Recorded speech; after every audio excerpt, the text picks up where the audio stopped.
Hey, what's up guys? So hari ni kita nak buat ayam ala Raising Cane's. Benda ni ada kat overseas, kat Malaysia tak ada. Tapi aku selalu nampak orang makan dekat FYP. And ya Allah sedapnya nampak. Teringin nak try. So korang ambil 2 cawan tepung bestari yang original tu, campurkan air sampai dia basah macam ni. And ambil 2 cawan tepung bestari lagi, renjiskan air dekat atas. Kita ada ketulan-ketulan yang bagi tepung tu crispy lah. Okay, korang ambil dada ayam yang dah difiletkan, celup dengan tepung basah, and then gaulkan dengan tepung kering. Dap-dap bagi cantik macam ni.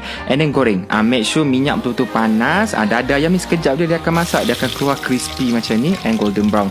Okay, next korang ambil roti hot dog, korang sapukan butter dekat kiri dengan kanan and then bakar sampai dia golden brown macam ni. Okay, untuk sos ambil setengah cawan QP mayo, 1/4 cawan sos tomato, 1 sudu kecil garlic powder, and dia pergi supermarket cari ni Worcestershire sauce. Nak sebut berbelit lidah tapi kita pakai sikit je, tak banyak pun.